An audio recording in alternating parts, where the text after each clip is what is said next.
Hello, can anyone hear me online? I can hear you. Yes. Thanks very much. Okay, thanks for checking. Great.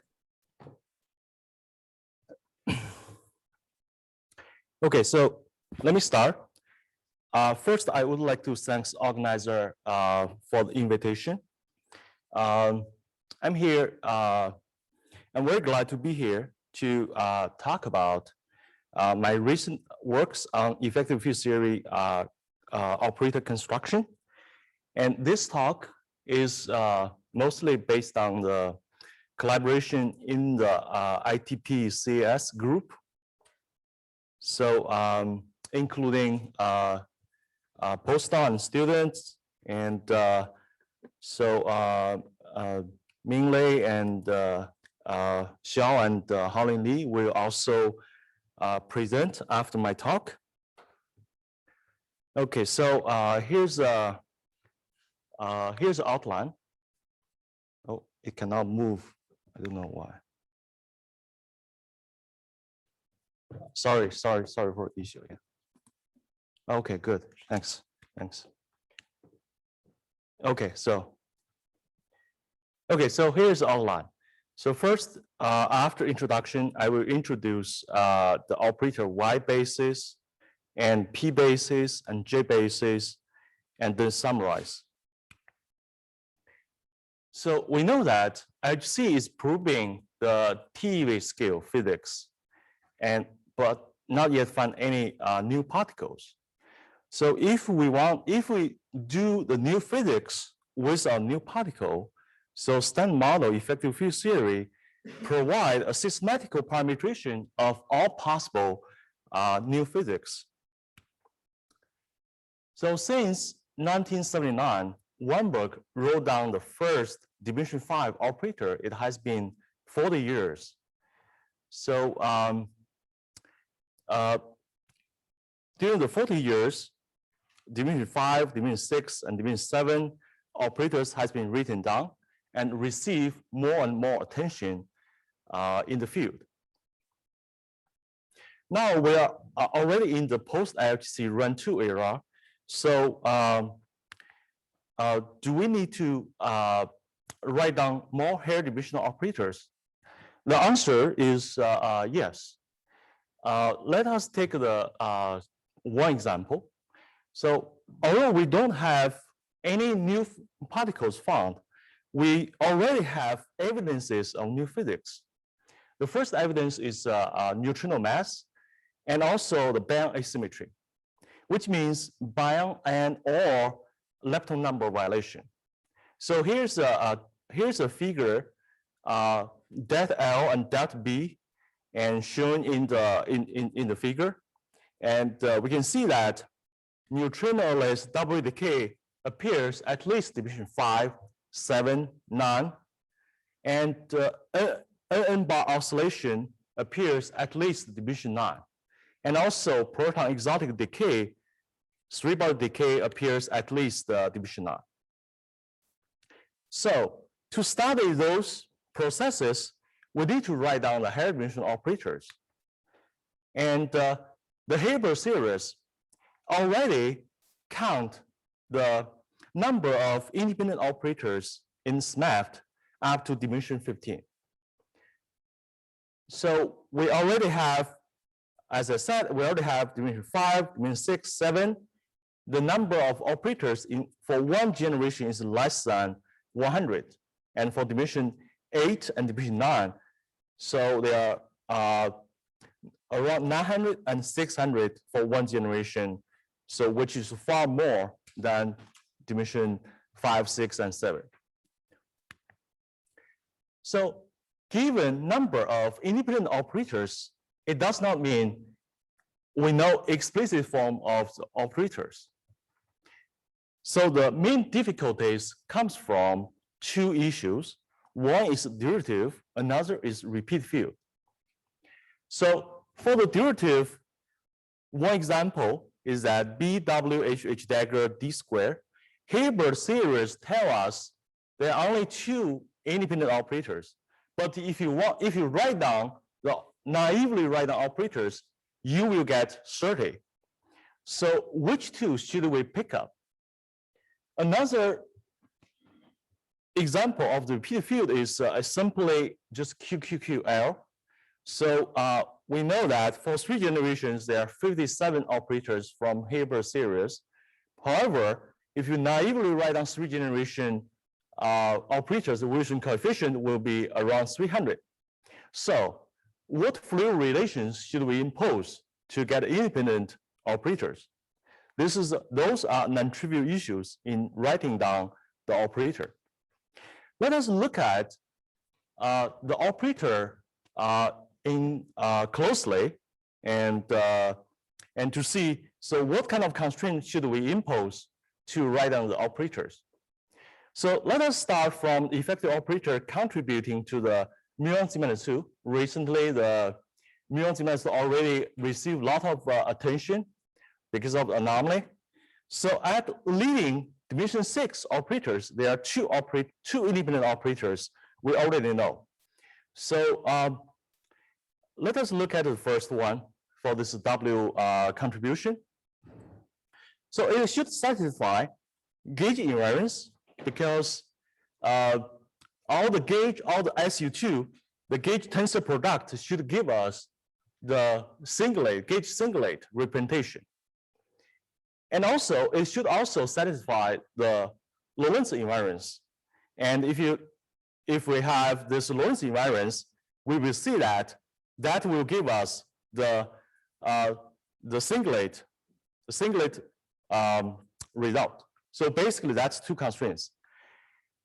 However, we can also write down more operators naively. So below, there are 3 operators which has been written down.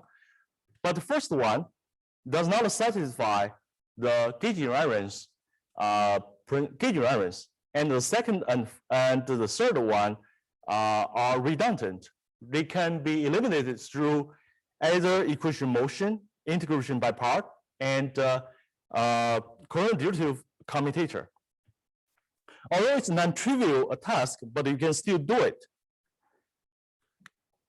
Okay, so recent years, and people start to think the operator not only as a group invariant, but also under the lead group scaling. So basically, operator as a contact onshore amplitude.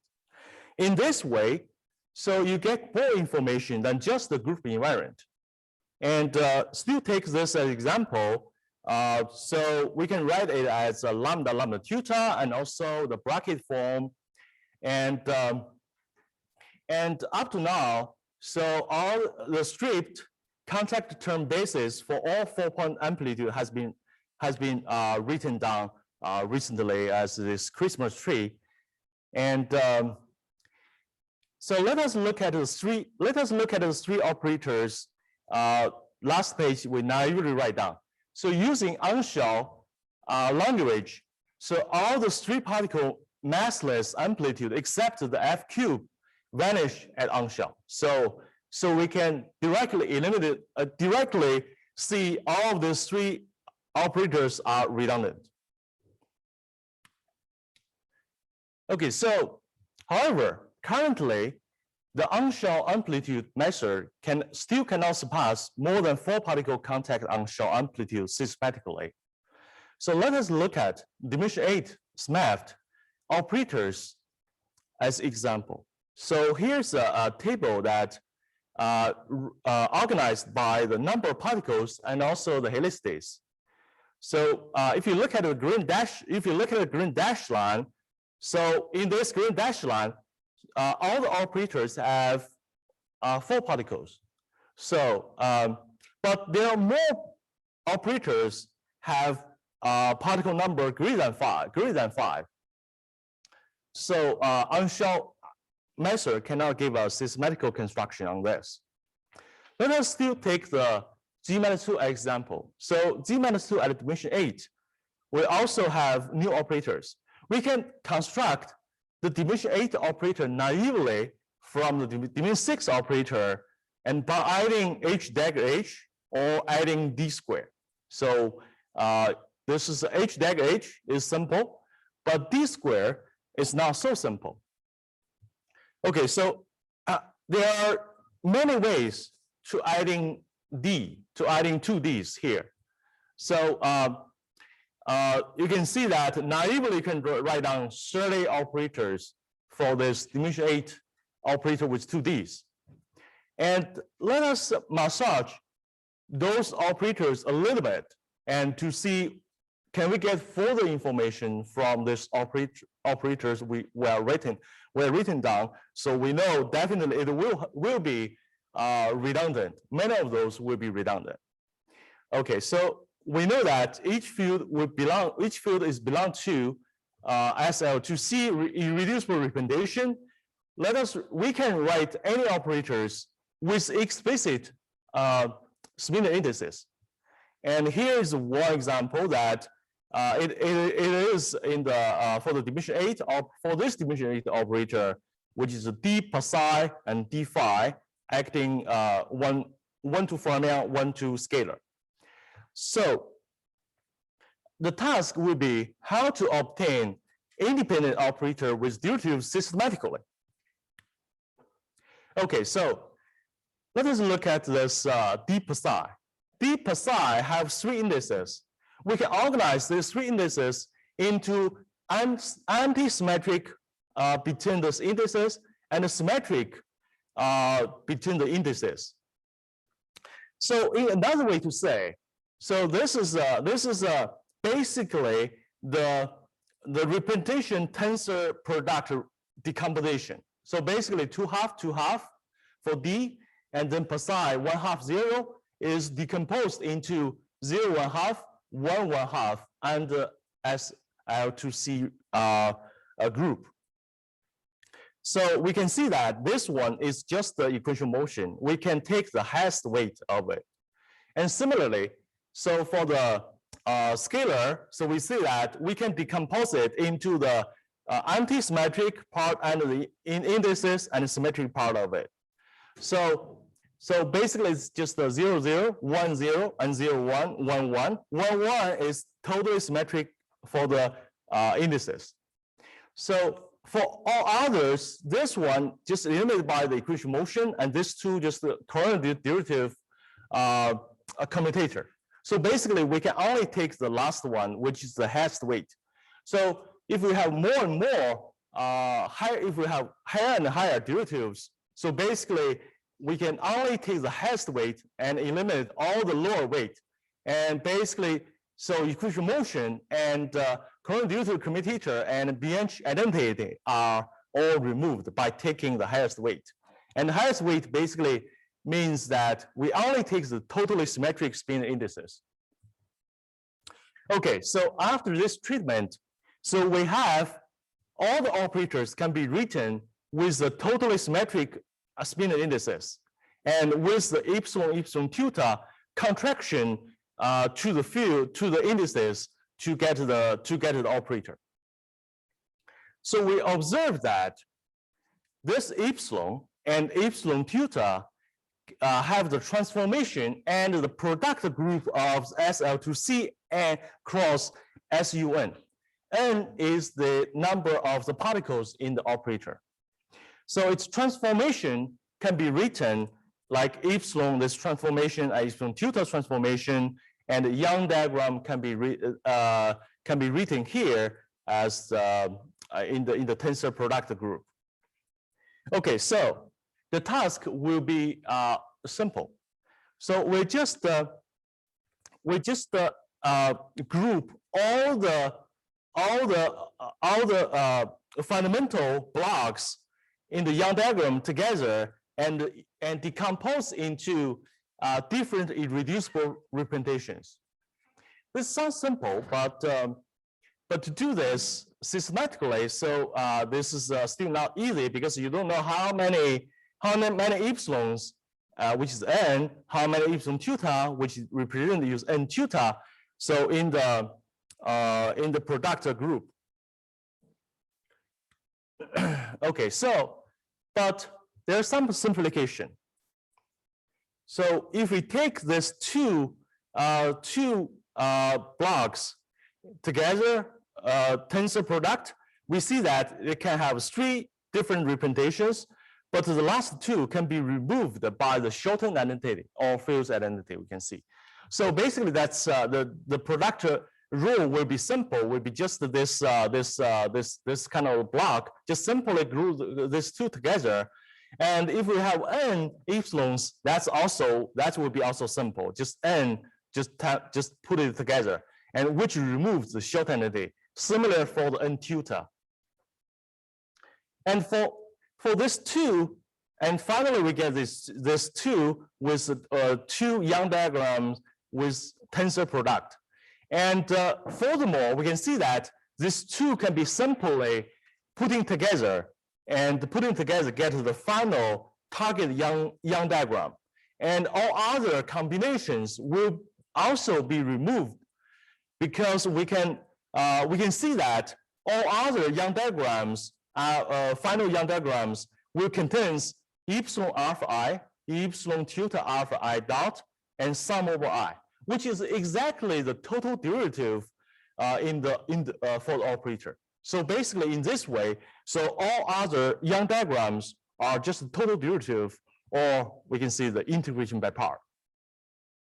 And such Young diagram also obtained from the conformal K harmonics, which in 2019 by Herning and Melia.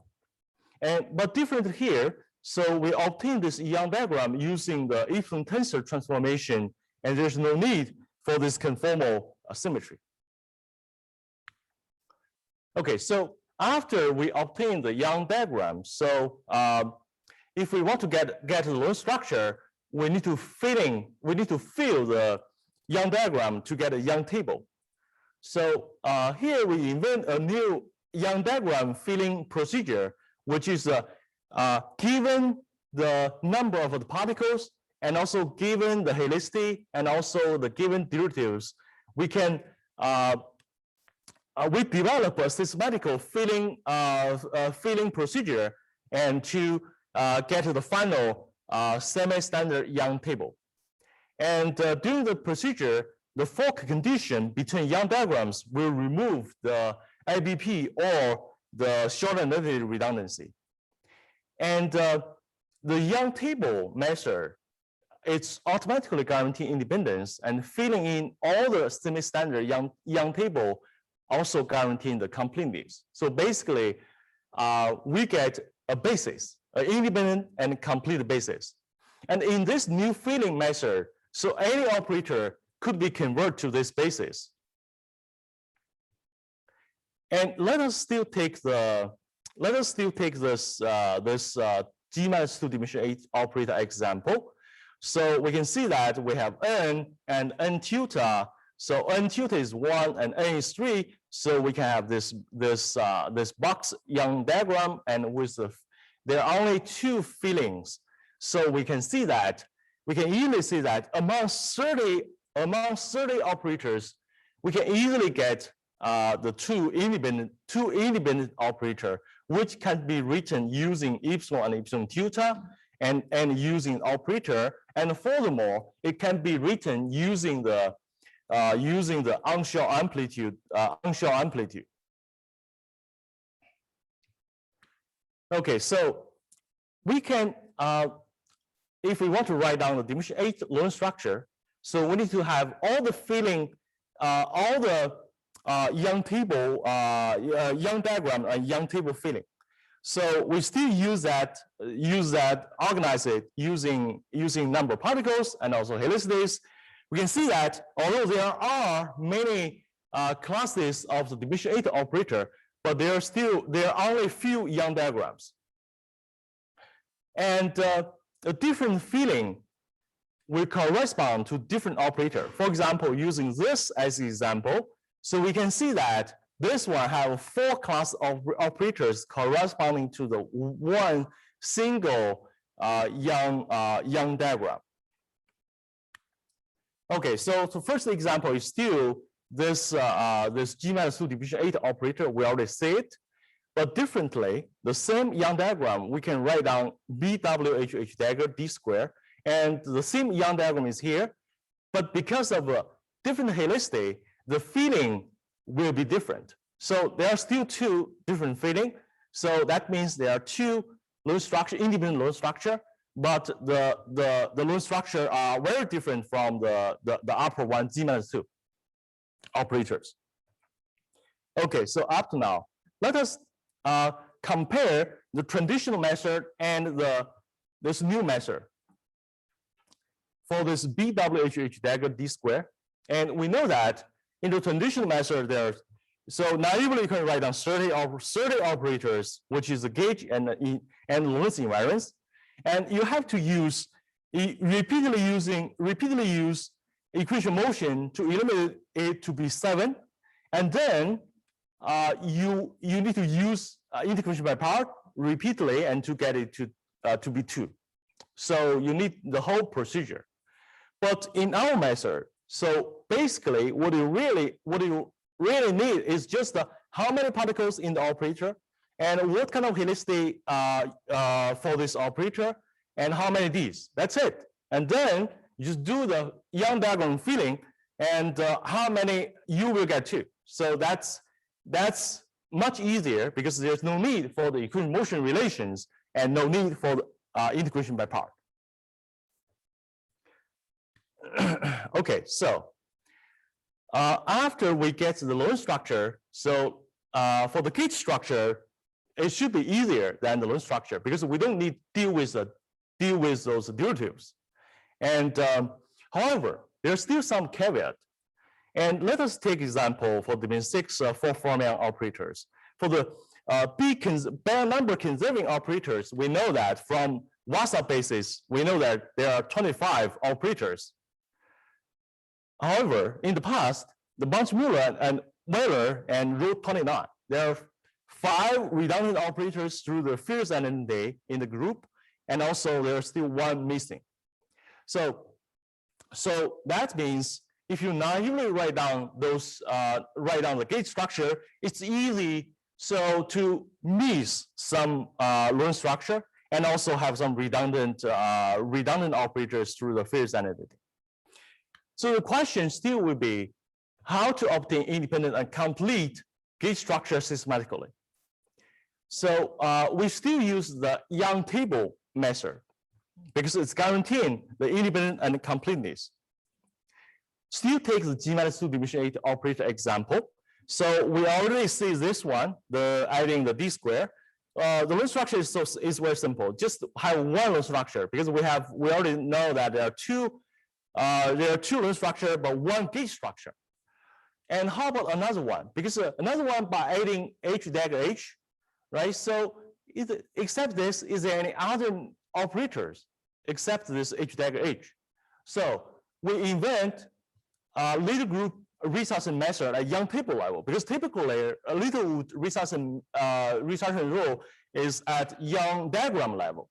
But so we just use this at Young table level and putting all the indices under the fundamental representation for the indices, and we get 2.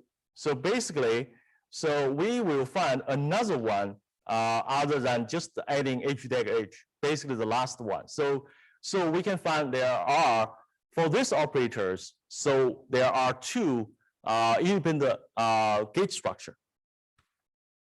Okay, so the direct product of the Lorentz and the gauge structure will give the operator basis, which is we call Y basis. It's just Young tensor basis.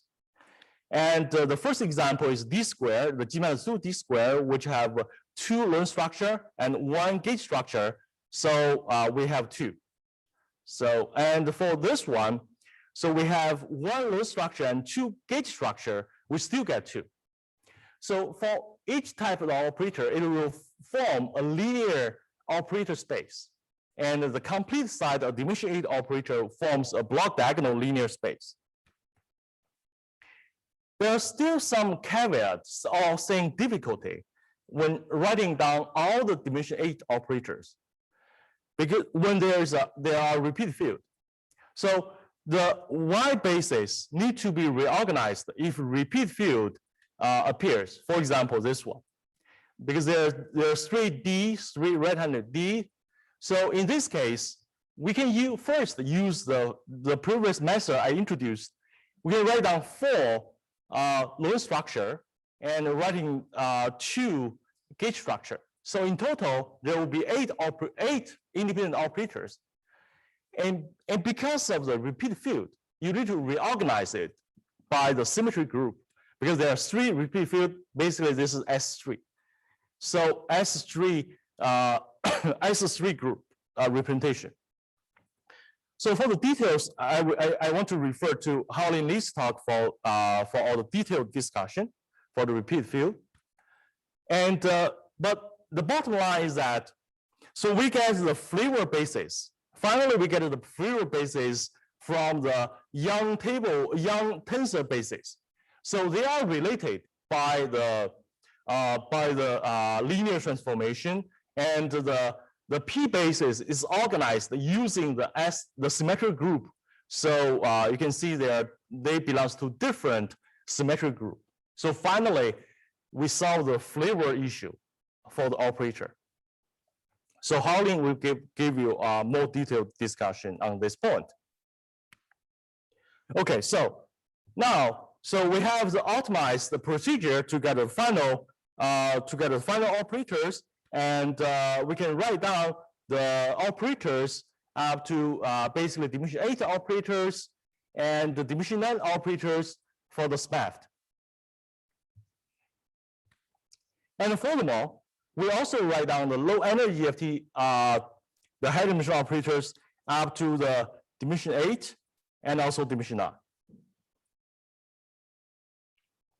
So at the same time, I want to mention that on the same day, for dimension 8, Murphy, we coordinated to put it on archive on the same day for dimension 8, and for dimension 9, Leon and Ma, we also put together on the same day on archive.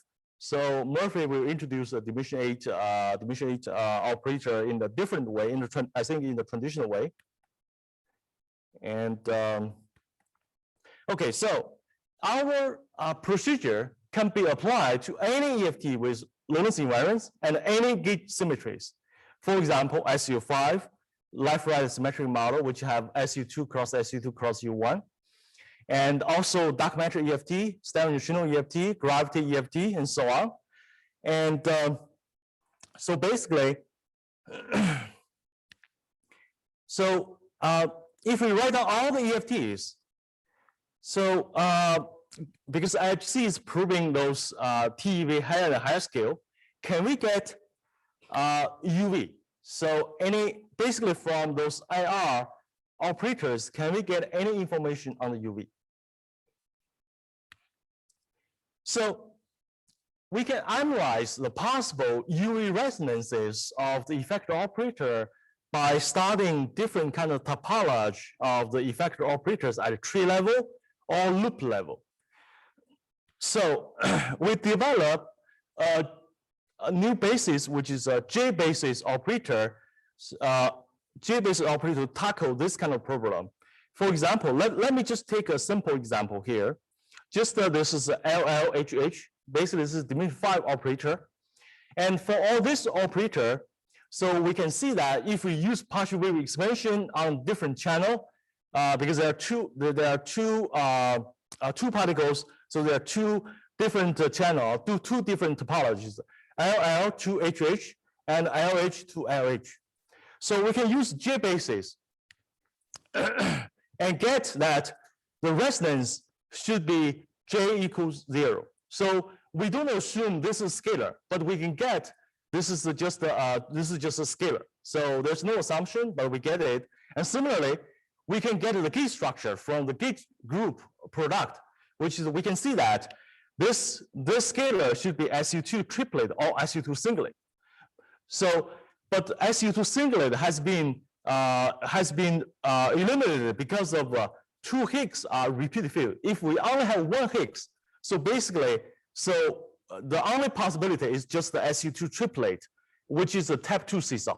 if you have two Higgs doublet, if you have Higgs doublet, it is possible to have the singlet and to generate a neutrino mass. And similarly, we can do this LH to LH. J basis will automatically tell us this is the fermion instead of other possibility. And it's still to be SU2 singlet and triplet in this case. So it is type 1 and type 3 C sub. So more complex topology can be done similarly. So I will refer Minglei Xiao's talk for detail about the J basis operator. And finally, let me mention a little bit on the RG running of the operators, because RG running will mix among the classes of the operators in the operator space. And the Young tensor basis will provide a preferred basis to perform those kind of RG running. And Minglei will mention this on our, so why the Y basis and P base and J base are the preferred bases to use in constructing the operators. Okay, this will bring me to the summary.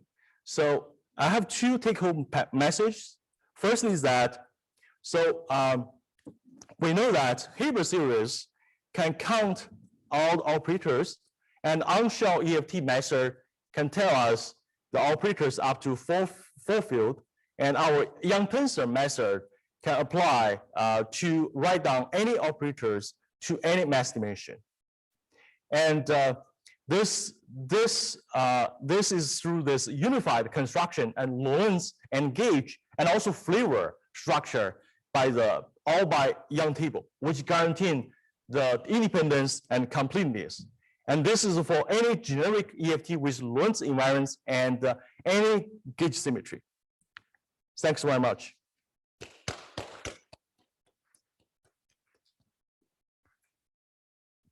Okay, thank you for the very interesting report. And so because we are running a bit late, I think we can allow maybe 1 or 2 quick questions. And I would like to give the priority to, yeah, so Andreas, please unmute and for your question. Hi, thank you. So why can't on-shell amplitude methods go beyond 4 points? I think Machado will answer. So basically, I'm not so familiar with this one.